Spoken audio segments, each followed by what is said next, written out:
Electrostatics और conductors topic पर कुछ अच्छे प्रॉब्लम सॉल्व करते हैं। पहला प्रॉब्लम है, a cavity of radius r/4 is made inside a neutral conducting sphere with centre at distance r/2 from centre O. A positive charge Q is placed at distance 99 r/400 from centre of cavity.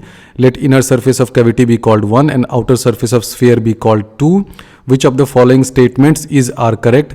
फिर आपसे पूछा है कि find E field at point M outside sphere where OM is equal to 2R. Question number 2 में भी 3 statement दे रखा है और पूछा है कि which of the following statements are correct. ये क्वेश्चन नंबर 3 है, इसका डायग्राम ये है. ये क्वेश्चन नंबर 4 है. ये क्वेश्चन नंबर 5 है, इसका डायग्राम ये है. ये क्वेश्चन नंबर 6 है. ये क्वेश्चन नंबर 7 है और ये लास्ट प्रॉब्लम नंबर 8 है. बहुत ही अच्छा ये प्रॉब्लम है. इस क्वेश्चन को तो जरूर आप लोग सॉल्व करिएगा. 3 large conducting plates 1, 2, 3 as shown in figure are given charge Q, -3Q and 6Q respectively. यानी कि इस पर चार्ज Q दिया जाता है, इस पर दिया जाता है -3Q, इस पर दिया जाता है 6Q चार्ज. और उसके बाद आपसे 5 डिफरेंट क्वेश्चंस पूछे जाते हैं. तो वीडियो को पॉज करिए और इन सारे प्रॉब्लम्स को आप खुद से अटेम्प्ट करिए. पहला प्रॉब्लम है, a cavity of radius r/4 is made inside a neutral conducting sphere with centre at distance r/2 from centre O of the conducting sphere. Conducting sphere का सेंटर अगर ये O है तो इससे r/2 डिस्टेंस पर आपने एक कैविटी बना दिया है और इस कैविटी का रेडियस क्या है? इस कैविटी का रेडियस है r/4. A positive charge Q is placed at distance 99 r/400 from centre of cavity. Centre of cavity से 99 r/400 डिस्टेंस पर एक पॉजिटिव चार्ज Q रखा है. तो इस पॉजिटिव चार्ज Q को किस तरफ रखा है? इधर रखा है, इधर रखा है या यहाँ रखा है, यहाँ रखा है? ये आपको क्वेश्चन में नहीं दे रखा है. लेकिन यही इस क्वेश्चन की खूबसूरती है कि आप इस पॉजिटिव चार्ज Q को किस डायरेक्शन में रख रहे हैं उससे कोई फर्क नहीं पड़ता है. मान लीजिए आप पॉजिटिव चार्ज Q को यहाँ पर रख रहे हैं और ये जो डिस्टेंस 99 r/400 दिया हुआ है ये बेसिकली इसलिए दिया है ताकि आपको ये बताया जा सके कि ये जो चार्ज Q है ये इस कैविटी के सेंटर पे नहीं है, ये कैविटी के इनर सरफेस के बिल्कुल पास है. क्योंकि देखिए इसका रेडियस क्या है कैविटी का रेडियस है r/4 और जो चार्ज प्लस Q है वो कैविटी के सेंटर से 99 r/400 यानी कि 99/100 इंटू r/4 यानी कि ये जो चार्ज है ये इस कैविटी सरफेस के बिल्कुल क्लोज है. तो हमें ये पता करना है कि जो दो सरफेसेज हैं, 1 सरफेस ये हो गया, 2 ये हो गया, क्या इस पर चार्ज डेंसिटी यूनिफॉर्म होगा कि नहीं होगा. तो 1 वाला जो सरफेस है इस पर तो चार्ज डेंसिटी यूनिफॉर्म नहीं होगा. क्यों? क्योंकि ये जो प्लस Q चार्ज है वो सेंटर पे नहीं है. तो जैसे ही ये प्लस Q चार्ज सेंटर पे नहीं होगा तो ये प्लस Q चार्ज जिधर होगा उस साइड में थोड़ा सा ज़्यादा चार्ज इंड्यूस हो जाएगा. तो अगर मान लीजिए कि ये प्लस Q चार्ज यहाँ पर है तो इस साइड में चार्ज ज़्यादा इंड्यूस होगा. यहाँ पे कुछ ज़्यादा माइनस आएगा, यहाँ पे कुछ कम माइनस चार्ज आएगा, यहाँ पे कुछ कम माइनस चार्ज आएगा. तो 1 सरफेस पे चार्ज डेंसिटी यूनिफॉर्म नहीं होगा. लेकिन जो सरफेस 2 है, सरफेस 2 क्या है? Outer surface of this conducting sphere. ये कंडक्टिंग स्फीयर है, इसका जो आउटर सरफेस है उस पर चार्ज डेंसिटी यूनिफॉर्म होगा. क्यों यूनिफॉर्म होगा मैं अभी अगले पार्ट में बताऊंगा. तो पहला पॉइंट तो ये समझिए कि जो कैविटी है उसके अंदर अगर आपने चार्ज रखा है और ऐसी जगह रखा है जो सेंट्रल पॉइंट नहीं है तो कैविटी के इनर सरफेस पे ये जो सरफेस 1 है उस पर चार्ज इंड्यूस होगा. लेकिन जो चार्ज इंड्यूस होगा उसकी चार्ज डेंसिटी यूनिफॉर्म नहीं होगी, वो नॉन यूनिफॉर्म चार्ज डेंसिटी होगा. दूसरा आपसे ये पूछा है there may be some points on 1 मतलब कैविटी का inner surface which has positive charge. क्या ये पॉसिबल है? तो कुछ बच्चों को लगता है कि हाँ क्यों ना ये पॉसिबल हो जाए. वो ये सोचते हैं कि ये जो प्लस Q चार्ज है ये बिल्कुल कैविटी के पास सटा के रखा हुआ है तो यहाँ पर minus minus minus charge induce हो गया और माइनस चार्ज यहाँ पर खूब सारा इंड्यूस हो गया है. इसका मतलब कुछ 1-2 पॉइंट हो सकता है जहाँ पर प्लस चार्ज इंड्यूस हो जाए, यहाँ पर और यहाँ पर. लेकिन ये नहीं हो सकता है. क्यों नहीं होगा मैं बताता हूँ. मान लीजिए अगर आप जिद पे करते हैं कि नहीं यहाँ पे तो प्लस चार्ज इंड्यूस हो जाएगा, ठीक है, यहाँ पे प्लस चार्ज अगर आप बोलते हैं कि इंड्यूस होगा तो नेचुरल सी बात है कि इस प्लस चार्ज से कुछ इलेक्ट्रिक फील्ड लाइंस निकलेंगी. तो मान लीजिए कि यहाँ पर प्लस चार्ज है और प्लस चार्ज से इलेक्ट्रिक फील्ड लाइंस निकल रही हैं. तो ये इलेक्ट्रिक फील्ड लाइंस कहाँ जाएंगी? वो फील्ड लाइंस ऐसे तो जा नहीं सकती है. क्यों? इसलिए नहीं जा सकती है, कंडक्टर के अंदर तो इलेक्ट्रिक फील्ड लाइंस पेनिट्रेट कर ही नहीं सकती है, यहाँ पर तो इलेक्ट्रिक फील्ड को जीरो होना है। तो ये अगर प्लस चार्ज यहाँ पर होगा तो क्या हो जाएगा, इलेक्ट्रिक फील्ड लाइंस तो कंडक्टिंग बॉडी के अंदर नहीं घुस सकता है। तो इस इलेक्ट्रिक फील्ड लाइंस को एक ही रास्ता बचता है कि बेचारा ये प्लस यहाँ से निकला और यहाँ पर अगर कुछ माइनस चार्ज है तो फील्ड लाइंस ऐसी ही कुछ बन जाए, यहाँ से प्लस चार्ज निकला कुछ माइनस वाले पे आ जाए यहाँ पे। लेकिन अब ये भी नहीं हो सकता है, उसका भी लॉजिक बहुत सिंपल है। लॉजिक उसका ये है कि मान लीजिए कि ये पॉइंट ए है और दूसरा पॉइंट ये बी है, तो V B minus V A क्या होगा, ये ज़ीरो होगा, बिल्कुल ज़ीरो होना ही है, क्योंकि ये दोनों पॉइंट्स कहाँ पर हैं, एक कंडक्टिंग बॉडी के अंदर हैं। कंडक्टिंग बॉडी क्या होता है, इक्वी पोटेंशियल सरफेस होता है, यानी कि इस कंडक्टिंग स्फीयर में हर जगह पोटेंशियल सेम होगा, यहाँ पर यहाँ पर यहाँ पर यहाँ पर यहाँ पर यहाँ पर आप कहीं भी चले जाएं वहाँ पर पोटेंशियल सेम होगा। तो जो आप दो पॉइंट ले रहे हैं ना, दो पॉइंट कौन सा, एक जहाँ पर प्लस चार्ज है और एक जहाँ पर माइनस चार्ज है, ये ए है और ये बी है। तो अगर इलेक्ट्रिक फील्ड लाइंस ऐसे निकलेंगी तो आप क्या लिख सकते हैं कि V B minus V A, potential difference between two points क्या होता है, minus E dot D R करते हैं ना, इन दोनों पॉइंट्स के बीच में line integral of electric field लेते हैं।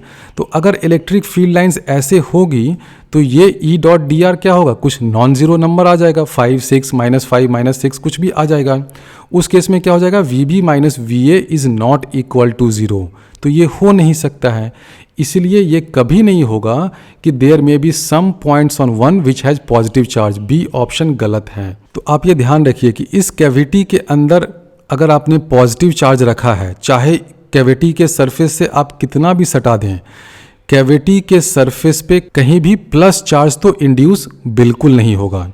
इस प्लस क्यू चार्ज के कारण, ये जो प्लस क्यू चार्ज है जो ब्लू में मैंने दिखा है, इसके कारण पूरे कैविटी के सरफेस पे जहाँ भी चार्ज इंड्यूस होगा सभी के सभी माइनस चार्ज ही इंड्यूस होगा, प्लस चार्ज कहीं भी इंड्यूस नहीं हो सकता है। इसी को मैं दूसरे तरीके से ऐसे भी समझा सकता हूँ कि ये ए पॉइंट और ये बी पॉइंट, तो V B minus V A क्या हो जाएगा, अगर आप कैविटी के अंदर से लाइन इंटीग्रल लेते हैं ई डॉट डी आर तो कुछ आपको नॉन ज़ीरो आ रहा है। अगर उस केस में अगर आप अज्यूम कर लेते हैं कि पॉजिटिव चार्ज है यहाँ पे, तो कैविटी के अंदर से अगर लाइन इंटीग्रल कर रहे हैं तो नॉन ज़ीरो आ गया।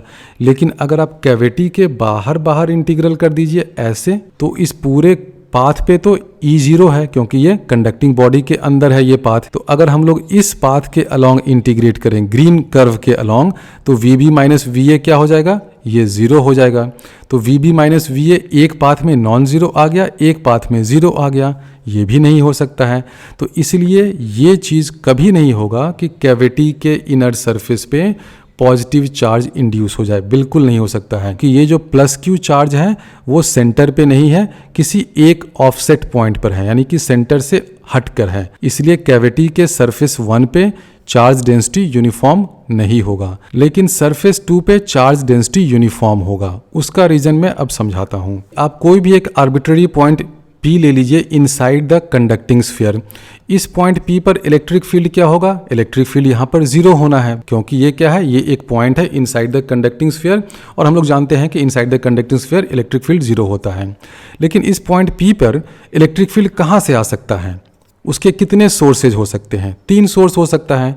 एक तो ये जो प्लस क्यू चार्ज आपने यहाँ पे रखा है उसके कारण, दूसरा हो सकता है कि यहाँ पे जो माइनस चार्ज इंड्यूस हो रहा है उसके कारण, और तीसरा हो सकता है कि यहाँ पे कुछ जो चार्ज लेफ्ट ओवर बच जाएगा, जो सरफेस 2 पे जो चार्ज आ रहा है उसके कारण। तो पॉइंट P पर जो इलेक्ट्रिक फील्ड होगा उसके 3 सोर्सेज हैं, ई क्यू यानी कि ये जो क्यू चार्ज है उसके कारण इलेक्ट्रिक फील्ड, प्लस आप कर दीजिए ई इंड्यूस्ड। ई इंड्यूस का मतलब जो चार्जेस इंड्यूस हुए हैं इस सरफेस 1 पे, ये जो इनसाइड ऑफ द कैविटी है ना, इस पर जो चार्जेस इंड्यूस हुए हैं उसके कारण इलेक्ट्रिक फील्ड, उसका मैंने नाम ई इंड्यूस कर दिया। और तीसरा सोर्स इसका ये हो जाएगा कि ये जो सरफेस 2 है इस कंडक्टिंग स्फीयर के बाहर बाहर यहाँ पर भी कुछ चार्जेस आएंगे। क्यों आएंगे, क्योंकि ये जो कंडक्टिंग स्फीयर है इनिशियली तो न्यूट्रल था, तो ये न्यूट्रल था, तो कुछ माइनस चार्ज अगर यहाँ पर आ गए तो कुछ बचे खुचे चार्ज, लेफ्ट ओवर चार्ज तो यहाँ पर आएंगे ना, प्लस चार्ज। और कैविटी के इनर सरफेस पे कितना टोटल चार्ज इंड्यूस होगा, वो माइनस क्यू के बराबर होगा। उसका भी लॉजिक बहुत सिंपल है, मैंने जब एस सी वर्मा जी का क्वेश्चन सॉल्व किया था वहाँ भी समझाया था कि आप कोई भी एक ऐसा गॉसियन सरफेस ले लीजिए, कोई भी आर्बिट्रेरी गॉसियन सरफेस, उसमें जब आप ई डॉट डी ए करेंगे तो क्या हो जाएगा, E dot D A is equal to Q enclose by epsilon naught. अब इस गॉसियन सरफेस पे हर जगह इलेक्ट्रिक फील्ड जीरो है, क्योंकि ये जो गॉसियन सरफेस है कंडक्टिंग बॉडी के अंदर है। तो ये क्या हो गया, E dot D A is equal to zero, तो zero is equal to Q enclosed, यानी कि Q enclosed inside this Gaussian surface zero है। तो इस गॉसियन सरफेस के अंदर क्या क्या क्यू इनक्लोज हो सकता है, एक तो ये प्लस क्यू चार्ज जो क्वेश्चन में ही दे रखा है, दूसरा जो माइनस चार्ज यहाँ पर इंड्यूस हुआ, यानी कि जो चार्ज इंड्यूस हो रहा है वो कितना होगा, माइनस क्यू के बराबर होगा। और वो इसलिए हो रहा है क्योंकि जो कंडक्टिंग स्फीयर है, कंडक्टिंग बॉडी है, उसके अंदर तो नेट चार्ज कुछ होता ही नहीं है। जैसे ये वाला पॉइंट हो गया, ये वाला पॉइंट हो गया, किसी भी पॉइंट पर आप जाकर पूछिए कि बेटा तेरे पास नेट चार्ज कुछ है, तो बोलेगा कि नहीं, मेरा तो नेट चार्ज जीरो है, क्योंकि मैं एक कंडक्टर हूँ। ध्यान रखिए मैं क्या बोल रहा हूँ, नेट चार्ज। नेट चार्ज यानी कि पॉजिटिव और माइनस चार्ज का नेट, क्योंकि आप किसी एक पॉइंट पे जाएंगे तो वहाँ पे तो कुछ एटम में प्रोटॉन, इलेक्ट्रॉन वो सब तो रहेंगे ही ना, लेकिन वो ऐसे होंगे कि number of positive charges is equal to number of negative charge, यानी कि कंडक्टिंग बॉडी के अंदर नेट चार्ज जीरो हुआ। तो ये जो ग्रीन वाला गॉसियन सरफेस है, इस गॉसियन सरफेस से फ्लक्स क्या होगा, जीरो होगा, क्योंकि इलेक्ट्रिक फील्ड हर जगह जीरो है, फ्लक्स जीरो है, इसका मतलब चार्ज इनक्लोज्ड जीरो है। चार्ज इनक्लोज्ड क्या क्या हुआ, ये प्लस क्यू चार्ज, और यहाँ पर जो माइनस चार्ज इंड्यूस हुआ, तो जो चार्ज इंड्यूस हुआ वो किसके बराबर होगा, माइनस क्यू के बराबर होगा। और इसका डिस्ट्रीब्यूशन नॉन यूनिफॉर्म होगा, क्योंकि प्लस क्यू चार्ज को हमने सेंटर से दूर किसी एक कोने में ठेल दिया है। तो हम लोग अभी कैलकुलेट कर रहे थे कि इस आर्बिट्रेरी पॉइंट पी पर इलेक्ट्रिक फील्ड क्या होगा, तो वो हो जाएगा ई क्यू प्लस ई इंड्यूस्ड प्लस तीसरा सोर्स हो जाएगा ई, इसका कर देते हैं 2 नाम दे देते हैं, ई2 मतलब E due to charges at this surface 2। तो ये तीनों मिलकर के जीरो हो जाएंगे। अब मेरा क्लेम ये है कि ये जो पहला 2 टर्म है ये दोनों अपने आप में ज़ीरो हो जाएंगे। क्यों ज़ीरो होंगे, बहुत सिंपल लॉजिक है उसका। वो इसलिए ज़ीरो होंगे कि जो भी इलेक्ट्रिक फील्ड लाइंस इस प्लस क्यू चार्ज से निकलेंगी वो कहाँ जाएंगी, वो सब के सब कैविटी के सरफेस पे जो माइनस चार्ज है ना वहीं पे टर्मिनेट कर जाएंगी। ठीक है, वो पेनिट्रेट करके बॉडी के अंदर नहीं घुस सकती हैं, क्योंकि सिंपल सा लॉजिक होता है कि कोई भी electric field lines conducting body के अंदर तो पेनिट्रेट कर ही नहीं सकता है। तो electric field due to this Q charge और ये इंड्यूस्ड चार्ज दोनों आपस में कैंसल आउट कर जाएंगे। फील्ड लाइंस क्या हुई, प्लस क्यू से निकली माइनस पे खत्म हो गई, यानी कि इस प्लस क्यू चार्ज और जो कैविटी के इनर सरफेस पे माइनस चार्ज इंड्यूस हुआ, इन दोनों का नेट इफेक्ट तो इस पॉइंट पी पर जीरो होना ही है, बिल्कुल होना ही है जीरो।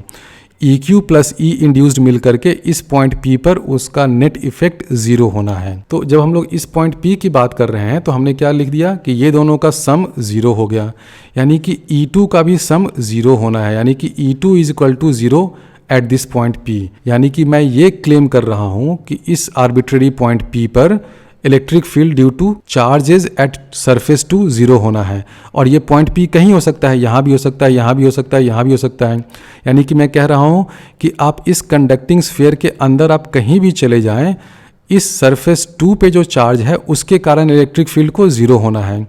इसका मतलब ये जो सरफेस टू है इस पर यूनिफॉर्म चार्ज डेंसिटी होना है। यूनिफॉर्म चार्ज डेंसिटी होगा तभी इस सरफेस टू के चार्जेस के कारण इनसाइड में इलेक्ट्रिक फील्ड जीरो होगा। अगर मान लीजिए कि चार्ज डेंसिटी यूनिफॉर्म नहीं है, मान लीजिए कि यहाँ पे प्लस क्यू बहुत ज़्यादा है, ठीक है, और यहाँ पे प्लस क्यू थोड़ा सा कम है, तो क्या हो जाएगा, उस केस में इस पॉइंट पी पर इलेक्ट्रिक फील्ड कुछ आ जाएगा, वो पॉसिबल नहीं है। तो इसीलिए सरफेस टू पे जो चार्ज डेंसिटी होगा वो यूनिफॉर्म होगा। बेसिक फंडा ये लगा कि कोई भी एक आर्बिट्रेरी पॉइंट पी जो हम लोग कंडक्टिंग स्फीयर के अंदर लेते हैं वहाँ पे नेट इलेक्ट्रिक फील्ड जीरो है। टोटल इलेक्ट्रिक फील्ड में 3 सोर्सेज हैं। पहला तो ये प्लस क्यू चार्ज, दूसरा ये इंड्यूस्ड चार्ज जो कैविटी के इनर सर्फेसेस पे चार्ज इंड्यूस्ड हुए हैं वो, प्लस तीसरा ये E2। E2 क्या है, सरफेस टू पे जो चार्जेस लेफ्ट ओवर चार्ज जो बचा खुचा चार्ज जो आ गया है और जो प्लस चार्ज है उसके कारण।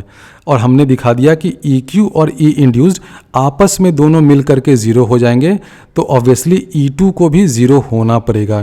E2 को 0 होने के लिए सरफेस 2 पे जो चार्ज डेंसिटी है उसको यूनिफॉर्म होना पड़ेगा। और EQ और E इंड्यूस्ड मिलकर के इस पॉइंट P पर 0 क्यों होंगे, उसका एक और बहुत सिंपल अच्छा लॉजिक है। मान लीजिए कि ये जो कंडक्टिंग स्फीयर है बहुत बड़ा है, यानी कि ये जो सरफेस 2 है उसका रेडियस मान लेते हैं कि 10,000 किलोमीटर्स टाइप है, ठीक है, उतना बड़ा है। तो उससे क्या हो जाएगा, उससे होगा ये कि जब हम लोग पॉइंट P पर इलेक्ट्रिक फील्ड कैलकुलेट करने जाएंगे तो क्या होगा, 3 सोर्स तो रहेगा, EQ भी रहेगा, E इंड्यूस्ड भी रहेगा और E2 भी रहेगा। लेकिन क्योंकि सरफेस 2 अभी बहुत दूर है, 10,000 बिलियन किलोमीटर्स दूर है, तो ये E2 तो वैसे ही घट के बिल्कुल 0 टाइप का हो जाएगा। यानी कि उस केस में अकेले ये EQ plus E induced in दोनों को मिल करके ही इस पॉइंट P पर इलेक्ट्रिक फील्ड को 0 करना पड़ेगा। ये जो EQ और E इंड्यूस्ड है इन दोनों का सम टोटल 0 होगा फॉर दिस पॉइंट P। इसी में अगला पार्ट है find E field at a point M outside sphere where OM is equal to 2R। मान लीजिए कि पॉइंट M यहाँ पर है और ये डिस्टेंस जो है वो 2R के बराबर है, तो यहाँ पर नेट इलेक्ट्रिक फील्ड क्या होगा। सिंपल सा लॉजिक है, अभी जैसे मैंने दिखाया ना कि ये जो EQ प्लस E इंड्यूस्ड ये दोनों मिल करके तो आपस में एक दूसरे को कैंसल आउट कर देते हैं, तो ये दोनों का इफेक्ट तो 0 हो जाएगा इस पॉइंट M पे भी। क्यों होगा, क्योंकि जो EQ से जो भी फील्ड लाइंस निकल रही हैं वो सभी के सभी तो यहीं टर्मिनेट हो जा रही हैं, तो इस EQ का कुछ भी असर यहाँ पर फील नहीं होगा। तो EQ प्लस E इंड्यूस्ड मिल करके तो 0 हो जाएंगे। तो इस पॉइंट M पर टोटल इलेक्ट्रिक फील्ड किसके कारण होगा, सरफेस 2 पे जो चार्जेस आए हैं उसके कारण होगा।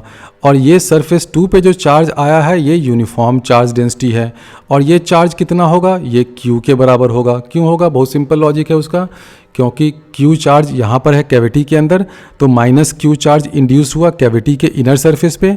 ये कंडक्टिंग बॉडी न्यूट्रल था तो माइनस Q चार्ज यहाँ आया, तो प्लस Q चार्ज आ जाएगा सरफेस 2 पे। अब ये plus Q charge uniformly distributed है, तो इसके कारण पॉइंट M पर इलेक्ट्रिक फील्ड क्या होगा, वही इलेक्ट्रिक फील्ड होगा।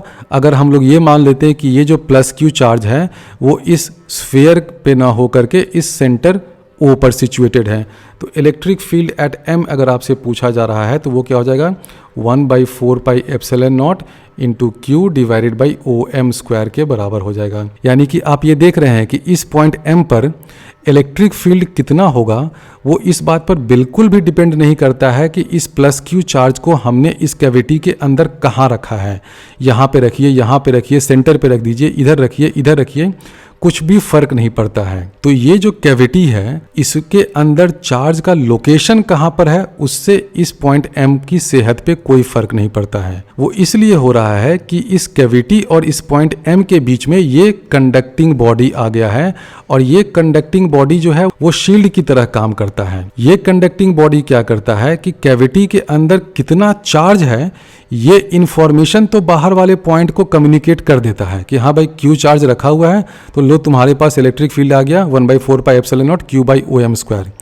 तो कैविटी के अंदर टोटल चार्ज कितना है उसको तो कम्युनिकेट कर देता है, लेकिन ये चार्ज प्लस Q कहाँ पे रखा हुआ है उससे कुछ फर्क नहीं पड़ता है। अब ये शील्ड की तरह कैसे बिहेव करता है, मान लीजिए आप इस कंडक्टिंग स्फीयर के बाहर यहाँ पर कोई बहुत बड़ा चार्ज 10⁶ कूलम रख देते हैं, तो इस 10⁶ कूलम चार्ज के कारण क्या इस कैविटी के अंदर कुछ इलेक्ट्रिक फील्ड में चेंज होना है, कुछ भी चेंज नहीं होना है। तो देखिए कितनी अच्छी बात है, आपने इस कंडक्टिंग स्फीयर के बाहर इतना बड़ा सा चार्ज रखा लेकिन फिर भी इस कैविटी के अंदर इलेक्ट्रिक फील्ड में कुछ चेंज नहीं हुआ। ऐसा क्यों हुआ, ऐसा इसलिए हुआ कि जो भी आपने इतना बड़ा चार्ज रखा वो क्या करेगा, यहाँ पे खूब सारा माइनस माइनस चार्ज इंड्यूस कर दिया, तो जो भी इलेक्ट्रिक फील्ड लाइंस यहाँ से निकलेंगी, मान लेते हैं कि यहाँ पर एक प्लस चार्ज है तो यहाँ पे माइनस माइनस चार्ज इंड्यूस हो जाएगा, ठीक है। तो यहाँ से प्लस चार्ज से इलेक्ट्रिक फील्ड लाइंस निकली, वो सब के सब यहाँ पर टर्मिनेट हो गई, ऐसे ऐसे जाके टर्मिनेट हो गई। कोई भी इलेक्ट्रिक फील्ड लाइंस इस कंडक्टिंग बॉडी के अंदर तो पेनिट्रेट कर ही नहीं सकता है। तो अगर इलेक्ट्रिक फील्ड लाइंस बॉडी के अंदर पेनिट्रेट नहीं कर सकता है, इसका मतलब इलेक्ट्रिक फील्ड भी नहीं घुस पाया। तो ये जो कैविटी है ना, ये बिल्कुल बाहरी दुनिया से शील्ड हो गया। बाहरी दुनिया में कुछ भी जलजला आ रहा है, कुछ भी आंधी तूफान आ रहा है, लाइटनिंग हो रहा है, कुछ भी हो रहा है, मान लीजिए कि यहाँ पर -10⁶ कूलम चार्ज आ गया, तो कैविटी के अंदर बैठा हुआ आदमी बोलेगा कि होने तो क्या फ़र्क पड़ता है, माइनस आया है ना, तो यहाँ पे बहुत सारा प्लस चार्ज इंड्यूस हो जाएगा। अब ये प्लस से माइनस में सारे इलेक्ट्रिक फील्ड लाइन जाकर टर्मिनेट कर जाएंगे, कहानी खत्म। कैविटी के अंदर कुछ फर्क नहीं पड़ेगा, इलेक्ट्रिक फील्ड जितना पहले था उतना ही अभी रहेगा। तो इसलिए इस तरह के बॉडी को या इस तरह के अरेंजमेंट को कहते हैं कि ये इलेक्ट्रोस्टैटिक शील्डिंग हो गया। शील्डिंग का मतलब ये हुआ कि बाहरी दुनिया में क्या हो रहा है, कंडक्टिंग बॉडी के बाहर क्या हो रहा है, प्लस चार्ज है, माइनस चार्ज है, यहाँ पर खूब सारा इलेक्ट्रिक फील्ड आ गया, उससे कुछ फर्क नहीं पड़ता है। कैविटी के अंदर इलेक्ट्रिक फील्ड में कोई चेंज नहीं होता है, इलेक्ट्रिक फील्ड में चेंज नहीं होता है। मेरी वर्डिंग को ध्यान दीजिए, क्योंकि मैं अभी आगे जो बताने जा रहा हूँ वो ये बताने जा रहा हूँ कि ठीक है, आपने यहाँ पर अगर मान लीजिए कि -10⁶ कूलम का एक माइनस चार्ज बड़ा सा रख दिया, तो इलेक्ट्रिक फील्ड तो कैविटी के अंदर चेंज नहीं होगा। लेकिन क्या कैविटी के अंदर पोटेंशियल चेंज होगा? बिल्कुल चेंज हो जाएगा। ये माइनस चार्ज है तो यहाँ पर पोटेंशियल क्या हो जाएगा, कुछ -100 -1000 वोल्ट होगा। तो ये जो कंडक्टिंग स्फीयर है इसका पोटेंशियल कितना होगा, कुछ होगा, मान लेते हैं -1000 वोल्ट हो गया। तो ये जो पूरा कंडक्टिंग स्फीयर है क्या है, इक्विपोटेंशियल सरफेस है। तो अगर इसका सरफेस टू -1000 वोल्ट पे हो गया तो ये पॉइंट कितने पे होगा, ये भी -1000 वोल्ट पे होगा। ये पॉइंट कितने पे होगा, ये भी -1000 वोल्ट पे होगा। तो ये वाले जो पॉइंट्स हैं कैविटी का इनर सरफेस, ये सभी भी -1000 वोल्ट पे आ जाएंगे। तो जो अंदर में पॉइंट है उसका भी वोल्टेज क्या होगा, -1000 वोल्ट प्लस माइनस समथिंग होगा, क्योंकि अंदर में तो इलेक्ट्रिक फील्ड इस क्यू के कारण भी है। लेकिन ये जो -1000 वोल्ट है उसका असर तो यहाँ भी दिख रहा है। तो इलेक्ट्रोस्टैटिक शील्डिंग में देखिए क्या हुआ, आपने एक बड़ा सा -1 बिलियन कूलम चार्ज अगर बाहर में रख दिया तो कैविटी के अंदर इलेक्ट्रिक फील्ड की सेहत पे तो कुछ फर्क नहीं पड़ेगा, इलेक्ट्रिक फील्ड तो वैसा ही रहेगा जैसा कि पहले था, लेकिन पोटेंशियल चेंज हो जाएगा। कैविटी के अंदर कोई पॉइंट है तो उसका पोटेंशियल क्या हो जाएगा, -1000 वोल्ट प्लस समथिंग होगा। वो समथिंग क्या हो जाएगा, आप E.dr कर दीजिए उन दोनों पॉइंट्स के बीच में। मान लीजिए कि ये एक पॉइंट है तो इसका पोटेंशियल क्या होगा, इसका पोटेंशियल तो -1000 वोल्ट हो गया। तो अगर आपको पता करना है कि सेंटर पे क्या होगा पोटेंशियल, तो आप इस पॉइंट से सेंटर पे E.dr कर दीजिए, E की वैल्यू फाइंड कर लीजिए क्यू वगैरह का यूज़ करके, तो कुछ आपको वैल्यू आएगा, वो -1000 वोल्ट प्लस माइनस समथिंग होगा। लेकिन जो भी वैल्यू आया वो इस -10⁶ कूलम चार्ज के कारण चेंज तो हुआ। अब कुछ लोगों को लग रहा होगा कि सर जब इलेक्ट्रिक फील्ड चेंज ही नहीं हुआ तो पोटेंशियल कैसे चेंज हुआ, क्यों चेंज हुआ? इलेक्ट्रिक फील्ड और पोटेंशियल में क्या रिलेशन है? E = हम लोग लिखते हैं ना -∂V/∂x -∂V/∂y, सब में I J K वगैरह लगा दीजिए। यानी कि इलेक्ट्रिक फील्ड क्या है, जो पोटेंशियल फंक्शन है उसका माइनस डेरिवेटिव है। डायरेक्टली तो हम लोग ऐसे भी लिख देते हैं E = -grad_V। अब ग्रैड फ्रैड तो आप लोग को नहीं पता होगा, लेकिन ये तो सबको पता होगा ना। मान लीजिए कि पहले पोटेंशियल था ऐसा, पोटेंशियल जो है वो बढ़ गया, बढ़ करके ऐसा हो गया, लेकिन स्लोप सेम है। तो स्लोप अगर सेम है इस कर्व का तो इलेक्ट्रिक फील्ड क्या है, स्लोप पे डिपेंड करता है। स्लोप सेम है, इसका मतलब दोनों केस में इलेक्ट्रिक फील्ड सेम रह गया, लेकिन पोटेंशियल की वैल्यू तो बढ़ गई ना, पहले इतनी थी अब इतनी हो गई। तो ये बिल्कुल हो सकता है कि इलेक्ट्रिक फील्ड सेम रहे लेकिन पोटेंशियल बढ़ या घट जाए, क्योंकि पोटेंशियल और इलेक्ट्रिक फील्ड में ये रिलेशन होता है। अगर हम लोग कंडक्टिंग स्फीयर के बाहर अगर कोई बड़ा सा प्लस या माइनस चार्ज लाएंगे तो कैविटी के अंदर इलेक्ट्रिक फील्ड की सेहत पे कोई फर्क नहीं पड़ेगा बिकॉज ऑफ इलेक्ट्रोस्टैटिक शील्डिंग। लेकिन कैविटी के अंदर पोटेंशियल बढ़ या घट सकता है depending upon this outside charge. तो अब नेचुरल क्वेश्चन बच्चों के मन में ये आता है कि हम लोग ऐसा क्या कर सकते हैं कि कैविटी के अंदर पोटेंशियल भी सेम रह जाए, पोटेंशियल भी इस चार्ज के कारण बढ़े या घटे नहीं। बहुत सिंपल सा आइडिया है, क्या कर सकते हैं आप, ये जो कंडक्टिंग स्फीयर है ना इसको अर्थड कर दीजिए, इसको ग्राउंड कर दीजिए। जब आप इसको ग्राउंड कर देंगे तो आप देखिए क्या होगा, आप यहाँ पर -10⁶ कूलम या +100 बिलियन चार्ज भी ला करके रख दीजिए, क्या होगा, कैविटी के अंदर पोटेंशियल चेंज नहीं करेगा। क्यों नहीं करेगा? सिंपल सा लॉजिक है, क्योंकि अब इस कंडक्टिंग स्फीयर का पोटेंशियल कितना हो गया, 0 हो गया। तो इसका पोटेंशियल कितना हो जाएगा, इस कैविटी के इनर सरफेस का 0 हो गया।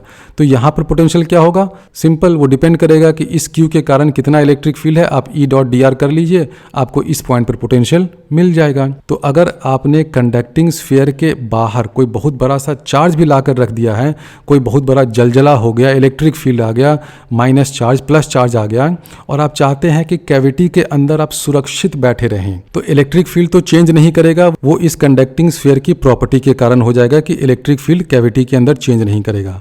लेकिन अगर आप चाहते हैं कि पोटेंशियल भी चेंज नहीं करें, तो आपको क्या करना पड़ेगा, बाहर में जो कंडक्टिंग स्फीयर है ना, उसको ग्राउंड कर दीजिए, उसको अर्थ कर दीजिए। तो इसलिए आप लोग देखते होंगे कि बहुत सारे जो इलेक्ट्रिकल वायर्स और कनेक्शंस होते हैं ना, 3 पिन प्लग्स वगैरह होता है, उसमें एक न्यूट्रल वायर होता है, उसमें एक अर्थिंग वायर होता है। अर्थिंग वायर क्यों होता है कि मान लीजिए कि बाहर से कोई बहुत बड़ा इलेक्ट्रिक शॉक आ गया, कोई बहुत बड़ा चार्ज आ गया, इलेक्ट्रिक फील्ड आ गया, तो भी ये वाला स्फीयर क्या है, जीरो पोटेंशियल पे ही रहेगा।